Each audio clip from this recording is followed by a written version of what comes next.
మీ పిల్లల మనస్సు కృంగకుండునట్లు వారికి కోపము పుట్టింది.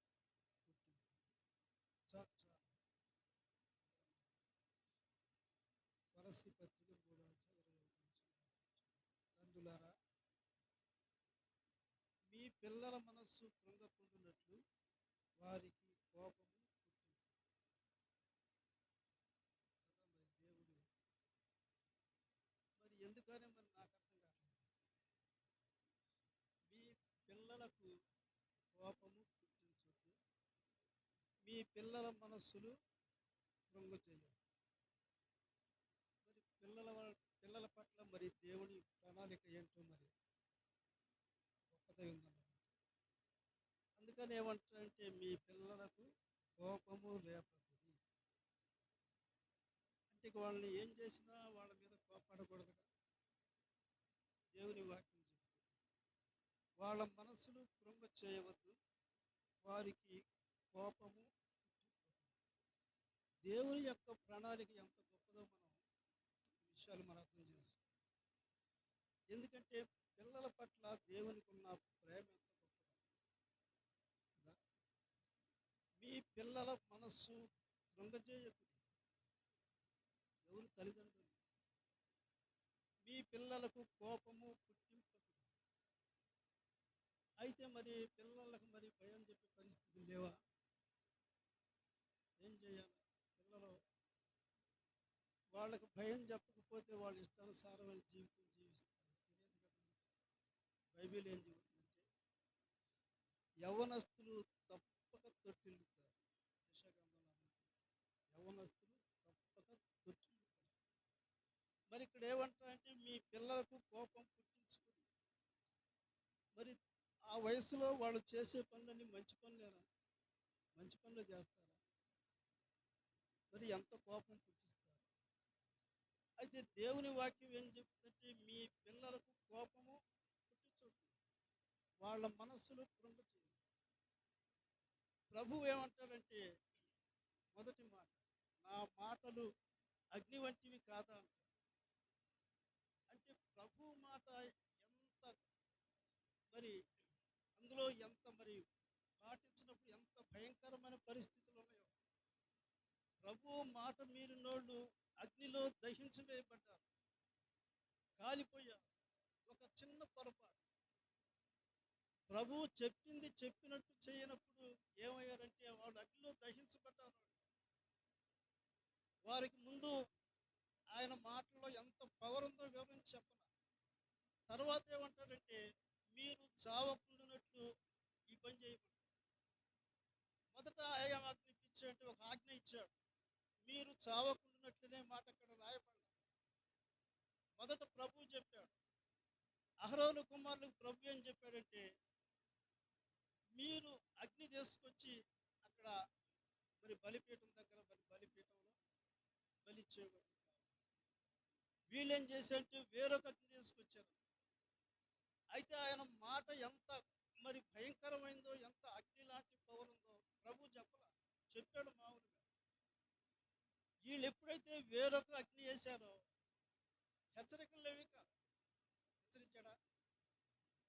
ఏదో ఈసారి మొదటిసారి నేను చెబుతున్నాను కాబట్టి ఇక రెండోసారి మీరు అలాంటి పని చేయొద్దు, ఇక ఎప్పుడైనా చేస్తే చనిపోతారని ప్రభు చెప్పలా. వీళ్ళు ఎప్పుడైతే వేరొక అగ్ని తీసుకొచ్చి అక్కడ పెట్టారో ఆకాశాన్ని నుంచి అగ్ని వచ్చి వాళ్ళని చంపేసి. అంటే ప్రభు యొక్క మాటలో ఎంత శక్తి ఉందో. ప్రభు చెప్పింది చెప్పినట్టే చేయాలి. చేయకపోతే ఏమవుతారు? చనిపోతారు. ఆకాశం నుంచి అగ్ని వచ్చింది. అంత ఆయన కట్టడలు, ఆయన మాటలు అంత గంభీరంగా ఉన్నాయి. ఎవరైతే దేవుని మాటను తిరస్కరించారో వెంటనే వారి మీదకి శిక్ష వచ్చింది. ఆయన మాటలు ఎంత ఎత్తుగా, ఎంత ఆకాశాన అంత ఉన్నతంగా ఉన్నాయో. అయ్యే మాటలు మరి ఫిలిప్పు పత్రిక వచ్చేళ్ళకి ఏమైంది? అంత ఎత్తుగా ఉన్న దేవుడు చివరికి వచ్చేళ్ళకి ఏమయ్యాడు? తగ్గించుకొని ఒక గొర్రె పిల్లల రూపం స్వభావం దాల్చి చివరకు మరణమగునంతగా తను విధేయత చూపించి. ఎవరికి విధేయత చూపించాడు? ఆజ్ఞానుసారంగా జీవిస్తే ఆయన విధేయత చూపాల్సిన అవసరం ఉందా? ఉందా? చెప్పింది చెప్పినట్టు చేస్తే ఆయన ఈ లోకానికి రావని అవసరం లేదు. ఆయన తగ్గించుకోవాల్సిన అవసరం లేదు. ఆయన ప్రాణం పెట్టాల్సిన అవసరం లేదు. అటువంటి ఆజ్ఞ ఉన్నప్పటికీ కూడా ప్రజలు ఏం చేశారంటే తిరుగుబాటు ఎక్కువైంది. అహరోను కుమారులు చనిపోయారని చెప్పి జనాల్లో మార్పు రాలా, ఇంకొంచెం వ్యతిరేకత వచ్చింది. దేవుని పట్ల వ్యతిరేకత వచ్చింది. వాళ్ళు ఇష్టానుసారంగా జీవిస్తున్నప్పుడు దేవుడు ఏం చేశాడంటే కొద్దిగా ఏం చేశాడంటే ఆయన బహుగా తగ్గించుకుని ఎందుకోసం ఎవరిని పడితే వాడిని ప్రతి ఒక్కరిని చంపడం ఆయన ఉద్దేశం కాదు. ప్రతి ఒక్కరు రక్షించబడాల, ప్రతి ఒక్కరు మారు మనసు పొందాల, ప్రతి ఒక్కరిలో దేవుని వైపు తిరగాల. అందుకని దేవుడు ఏం చేశాడంటే అగ్ని వంటి ఆయన మాటలు ఒక గొర్రె పిల్ల స్వరం వలె ఎంత మరి శ్రేష్టంగా మారినాయో కదా. ఒకసారి మనం 1వ సమూయేలు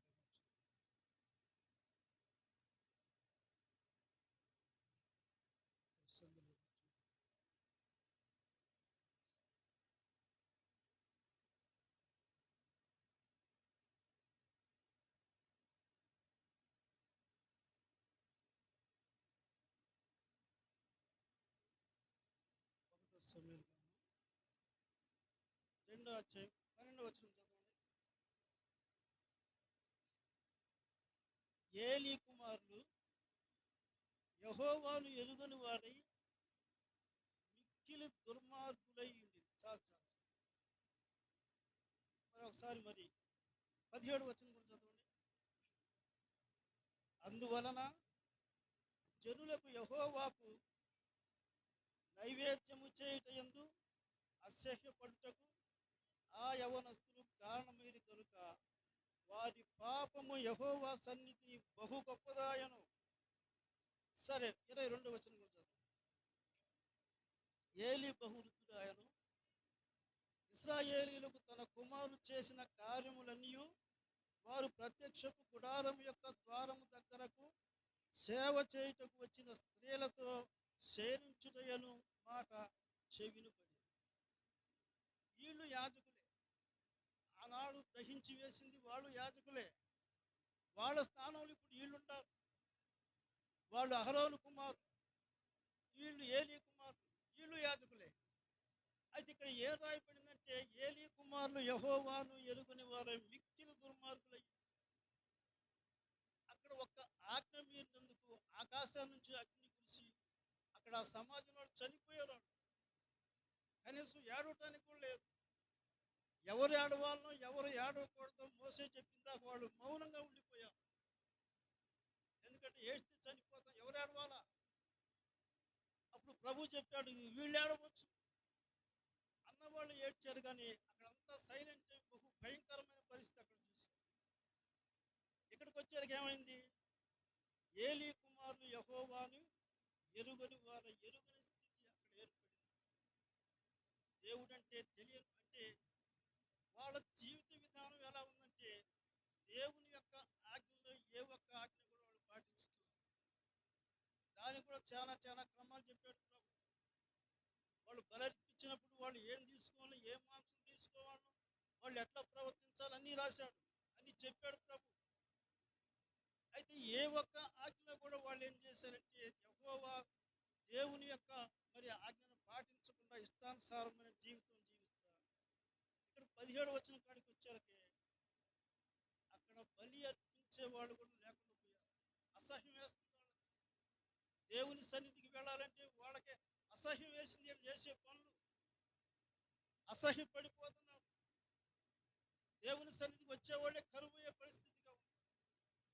అక్కడ సేవ చేసేవాళ్ళు ఇక్కడ 22వ వచనానికి వచ్చారికి ఏం చేశారంటే అక్కడ సేవ చేయటానికి వచ్చిన స్త్రీలతో వాళ్ళు అక్రమ సంబంధాలు పెట్టుకొని జీవిస్తారు.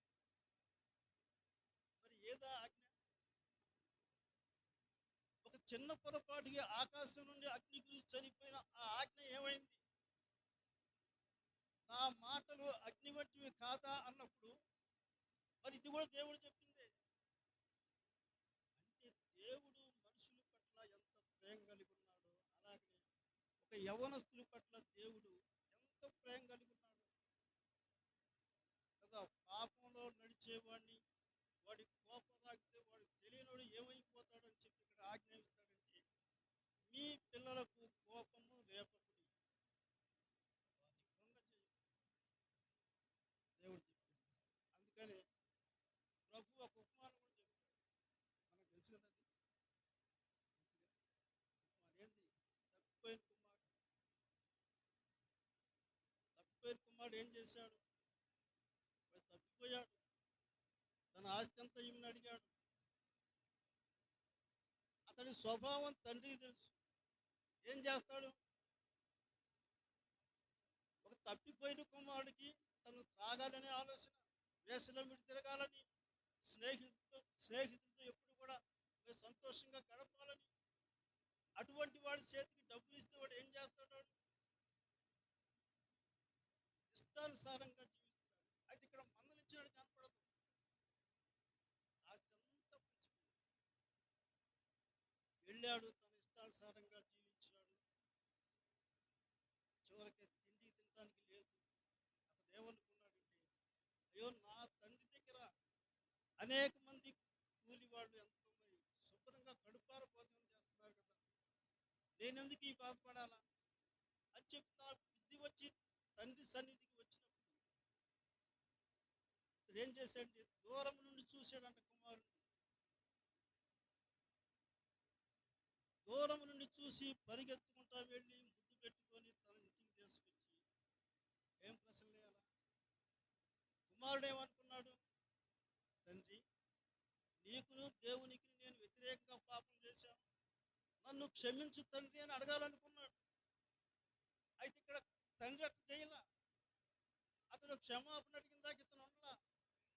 పరిగెత్తుకుంటూ వెళ్ళాడు, ముద్దు పెట్టుకున్నాడు. వేలికి ఉంగరం లేదు, ఉంగరం పెట్టమన్నాడు. చెప్పులు లేవు, చెప్పులు తొడగమన్నాడు. మంచి బట్టలు వేయమన్నాడు, తలకు నూనె రాయమన్నాడు. కానీ అది నీ ఉంగరం ఏమైందిరా కదా, నీ చెప్పులు ఏమైంది, నీ ఆస్తి ఏమైందిరా? కృంగ చేసే మాటలు అక్కడ మాట్లాడలేదు కదా. అతనికి ఎటు కోపం వచ్చే అంత పరిస్థితి లేదు. ఎందుకంటే అన్ని పోగొట్టుకున్నాడు. ఒక దీనుడై అతని కూలి వాళ్ళలో నేను కూడా ఒకడు ఉంటానని చెప్పి బుద్ధి వచ్చాడు అతను. వచ్చినప్పుడు తండ్రి మాట్లాడొచ్చు, ఎలా ఎందుకు వచ్చారో నువ్వు, నీ ఉంగరాలు ఏమనిరా, నీ ఆస్తి ఏమైందిరా, ఈ అవతారం ఏందిరా అని కృంగిపోయే మాటలు మాట్లాడొచ్చు. కానీ తండ్రి ఏం చేశాడంటే, అతన్ని కృంగ చేయాలి. మీకు అర్థమై ఉంటుంది. అందుకని మీ పిల్లల మనస్సు కృంగ చేయకుడి. ఒకవేళ వాళ్ళు పరీక్షల్లో ఫెయిల్ కావచ్చు, మార్కులు రాకపోవచ్చు, ఉద్యోగం రాకపోవచ్చు, వాళ్ళు చదవలేకపోవచ్చు. వాళ్ళు కృంగే సమయంలో వాళ్ళని బలపరిచే మాటలు మాట్లాడాలి, కానీ వాళ్ళని కృంగ చేయొద్దంటాడు కదా. వాడు చదివేటప్పుడు ఎట్లానే చదవకపోని, వాడు చదివి ఫెయిల్ అయినప్పుడు వాడు బాధపడతాడు, కృంగిపోతా ఉంటుంది మనసు. అలాంటి సమయంలో నువ్వు ఏం చేయాలంటే, వాళ్ళని బలపరిచే విధంగా మాట్లాడాలంటాడు ప్రభు ఇక్కడ. అక్కడ తండ్రి ఏ ప్రశ్న వేయలా.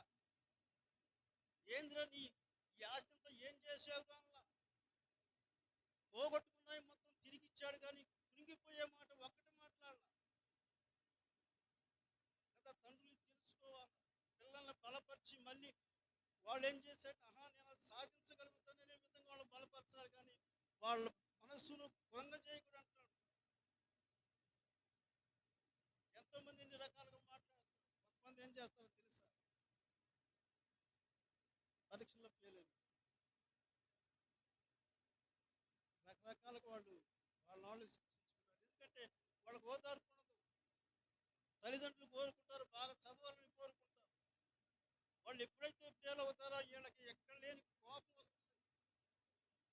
రకరకాల మాట్లాడతారు, ఇక నీ జన్మకు నీ చదువు లేదంటారు. వాళ్ళు కృంగిపోతారు.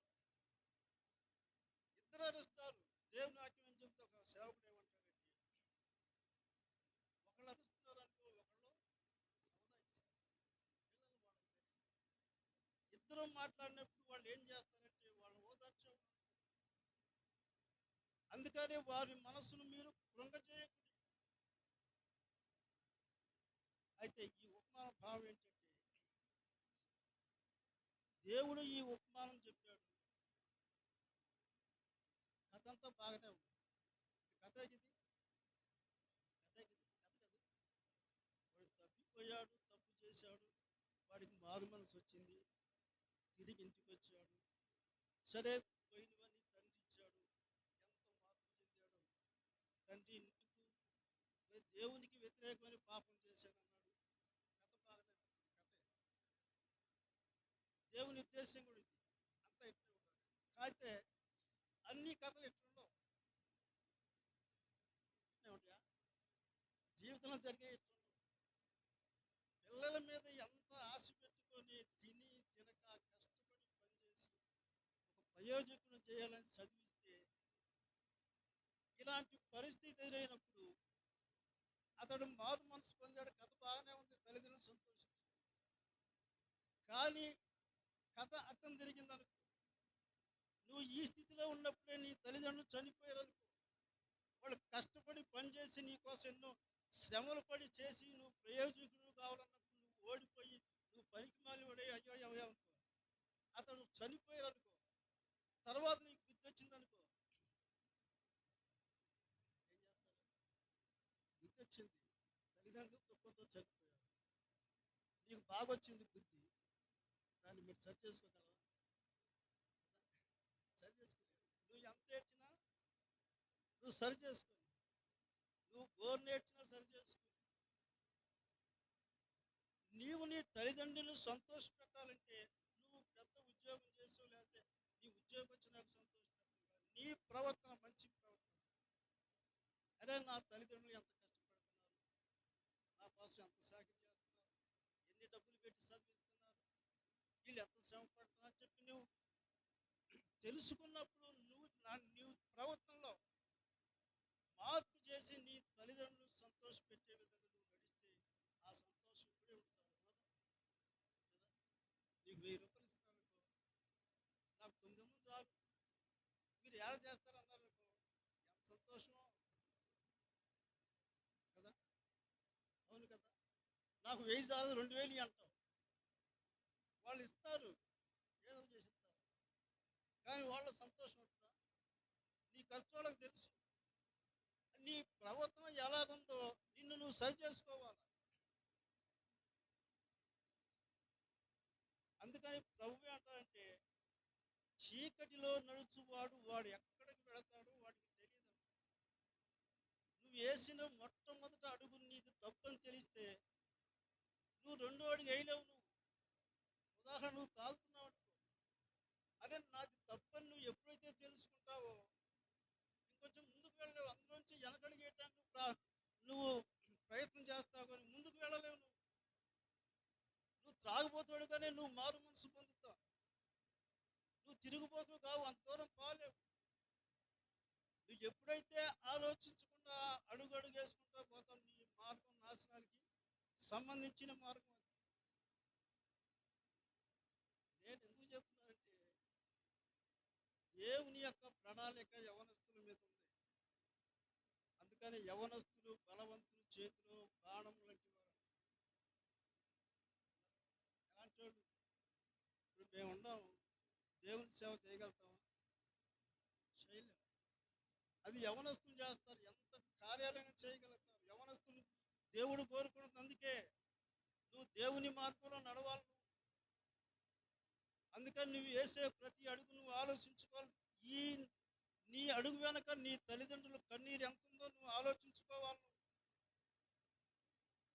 నువ్వు చదవటం మొదలు పెట్టినప్పుడు నుంచే నీ తల్లిదండ్రులు నీ పట్ల సంతోషించాలి. నీ ప్రవర్తన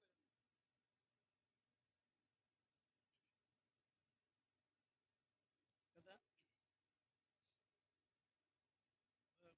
ఒక 2-3 నెలల క్రితం మా అత్తగారు ఊళ్ళో ఒక సంఘటన జరిగింది.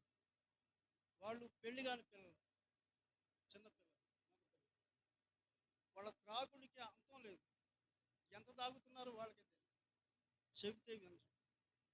అప్పుడు ఏం చేశారంటే వాళ్ళకు ఒక ఆలోచన వచ్చింది. అరే మనం ఇంత తాగుతున్నాం మనం, మరి మన వయసు ఎంత, మరి ఇప్పుడే తాగితే మన పరిస్థితి ఏంటి, ముందు ముందు మన జీవితం ఏమైపోద్ది, కాబట్టి ఇది మంచిది కాదు, మనం ఈ త్రాగుడు మానుకోవాలా అని చెప్పి ఏం చేశారంటే ఇక్కడెక్కడో పసరు పోతారంటాడు. ఇంట్లో పెద్దవాళ్ళు కూడా చెప్పాలి, వీళ్ళే బళ్ళు వేసుకొని 2 బళ్ళు వేసుకొని నలుగురు పోయారు. యాక్సిడెంట్లో ఇద్దరు చనిపోయారు, ఇద్దరు పిల్లలు చనిపోయారు. వాళ్ళు ఏం చేశారంటే ఇక మనం ఈ తాగుడు మానలేము, దానికి పసరు కావాలి అంటే వాళ్ళ యొక్క విధానం ఎంత దూరం పోయిందో చూడు.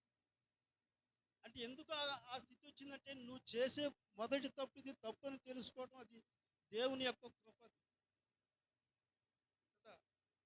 దేవుని బట్టి నీ తల్లిదండ్రులు నిన్ను మెచ్చుకోవాలి, ఇది ధర్మమే అంటాడు బైబిల్ కదా. నీ ప్రవర్తన ఎలా ఉండాలా, నువ్వు ఎప్పటికప్పుడు నువ్వు దేవునికి ఇష్టంగా బ్రతికే విధంగా నువ్వు నీ జీవితాన్ని సరి చేసుకోవాలి.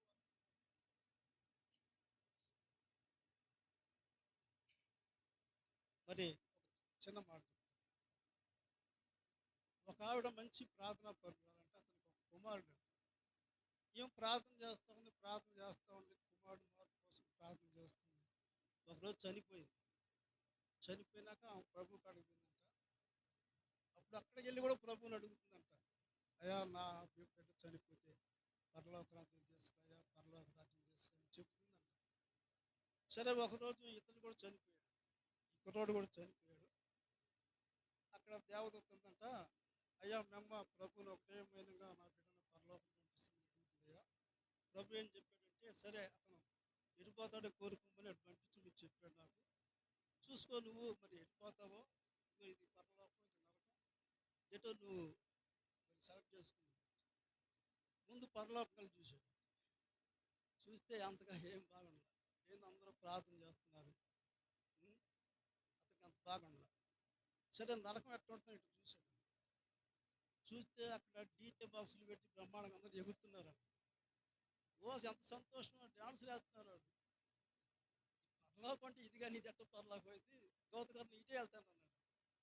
అయినా ఆలోచించుకోయా మరి ప్రభువుని అడిగిందంటే, మా అమ్మకేం తెలుసు ముసలిదానికి, సంతోషించడం ఆమెకేం తెలుసు, నీ ఇటే వెళ్తాను. సరే పొమ్మంటే ఇక ఆడికి వెళ్ళి ఎగురుతున్నాడు, ఇక డ్యాన్స్ చేస్తున్నాడు. డ్యాన్స్ చేస్తా చేస్తా ఒకసారిగా అందరూ వెళ్ళి పాతాళంలో పోయి పడ్డాడు. ఆ కాళ్ళ కింద ఉందంట ఒక ద్వారం, తెరిచాలని పోయి పడ్డాడు. అక్కడక దూత ఉంది, దేవుని దూత కాదు, అంటే సాతాను దూతలు ఉంటారు కదా. ఇప్పుడు ఓమ్మో ఏంది ఎట్టుంది, ఏంది నరకం, ఇదే నరకం అంటే ఏందని ఇట్టుండి అన్నాడు. ఇంతేనయ్యా నరకం అంటే, మరి అక్కడ డీజే బాక్స్లో ఏందన్నాడు. ఇది అడ్వర్టైజ్మెంట్ అయ్యా అన్నాడు. అంట అడ్వర్టైజ్మెంట్ అంటే ప్రచారం అన్నమాట. ఇక్కడ బాగానే ఉంటుంది, ఇక్కడ పాపంలో జీవించడం ఎంత బాగుంటుందో, ఎంత ఆనందంగా ఉంటుందో, దాని ఫలితం అక్కడ ఉంటుంది. ఇక్కడ కష్టంగానే ఉంటుంది, దేవుని సన్నిధిలో కూర్చొని ప్రార్థన చేయడం గంటల గంటలు ఇబ్బందిగానే ఉంటుంది, అది బాగుంటుంది. సరే మనం చివరిగా ఒక మాట చూసి మనం ముగించుకుందాం. ఒకసారి మనం న్యాయాధిపతులు 16వ అధ్యాయం చూడండి.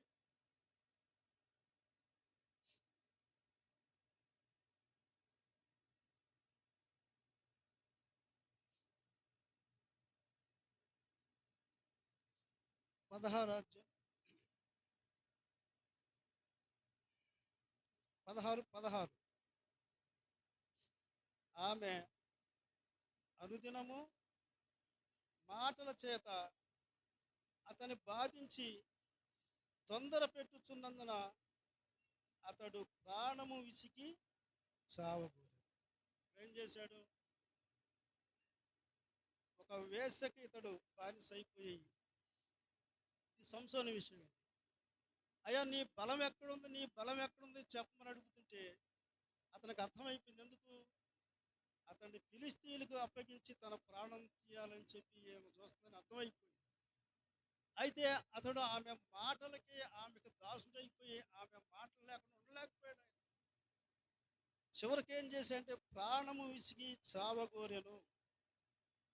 చస్తే చచ్చానులే, కానీ ఆమె లేకుండా నేను బ్రతకలేను అనే అంతగా అతడు ఆమె ప్రేమలో పడి అతడు అర్థమైపోయింది. కానీ ఆయన పుట్టుకలో ఎంత శ్రేష్టం ఉందో, దూత వచ్చి తన తల్లిదండ్రులకు చెప్పినప్పుడు ఏం చెప్తుందంటే తల్లికి, నీవు పచ్చి ద్రాక్షలే కానీ, పండు ద్రాక్షలే కానీ, ఎండు ద్రాక్షలే కానీ, ద్రాక్ష రసమే కానీ, ద్రాక్షావళికి పుట్టిన నువ్వు ఏం తినకూడదంట.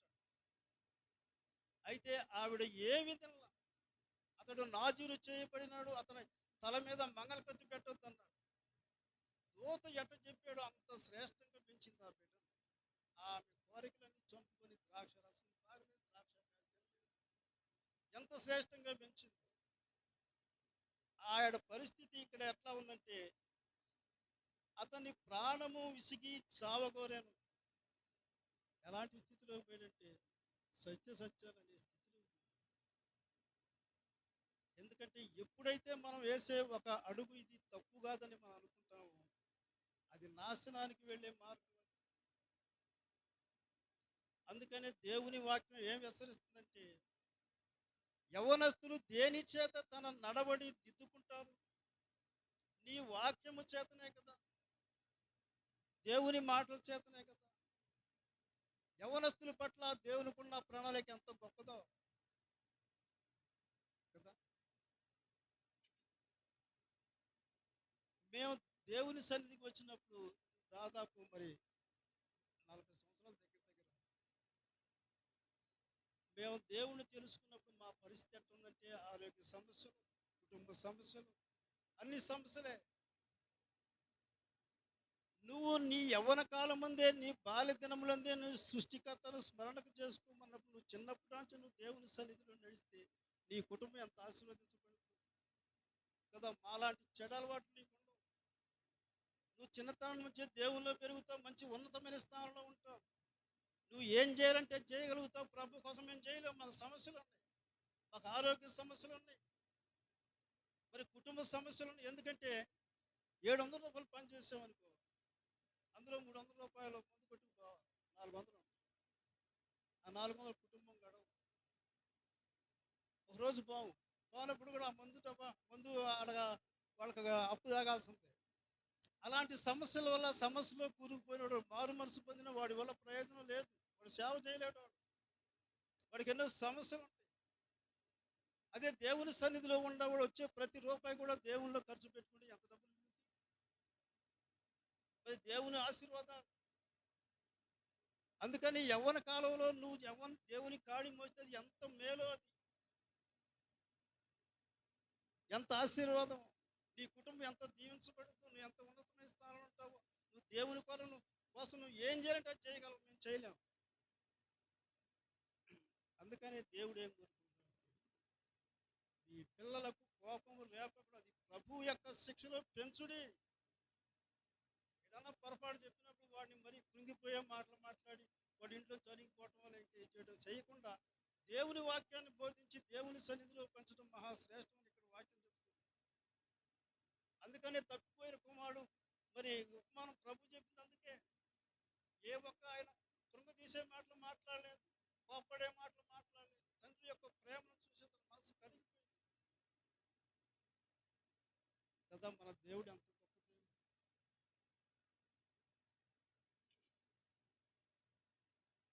మనం దేవుని సన్నిధిలో కుటుంబంగా ఆశీర్వదించబడి, మరి 128 కీర్తనలు రాసినట్టుగా, భార్య ఫలించు ద్రాక్ష వల్లి, భర్త నీతిమంతుడు, పిల్లలు ఒలీవ చెట్లు వలె పెరుగుతారు. ఎవరైతే కుటుంబం పరిపూర్ణంగా దేవుని సన్నిధిలో అనుకుంటారో వాళ్ళ పిల్లలు ఏం చేస్తారు? బాలుడు నడవలసిన స్థితిలో నడుపు. ఉదాహరణకి మామ వచ్చేవాళ్ళకి ఏం చెప్తాం మనం? రే పిల్లలు అడగదా అంట, అంతేనండి. అంతేగాని మనం నేర్పేది అయ్యాక వాడికి వేలు చూపిస్తారా, ఈ కాలు చూపిస్తారా? పిల్లలు తిడుతుంటే ఎంత బుద్ధి కొడతాం మనకి. కానీ పిల్లలు ఎలా పెంచాలో దేవుని సన్నిధిలో మనం ఆరాధన. ఎందుకంటే దేవుడు మనల్ని ప్రేమించి ఎవరు నశించుకోవడానికి ఇష్టం, ఎన్ని ఆజ్ఞలు ఇచ్చాడు, ఆయన ఎంత తగ్గించుకున్నాడో. అగ్ని వంటి మాటలు ఏమని అంటే, ఒక గొర్రె పిల్ల స్వభావం దాల్చుకొని అంట అందరికంటే తగ్గించుకున్న దాన్ని బట్టి ఆయన అన్ని నామముల కంటే పరిణామంగా ఉండి యేసు ప్రభు మన కోసం ఎంత తగ్గించుకున్నాడు.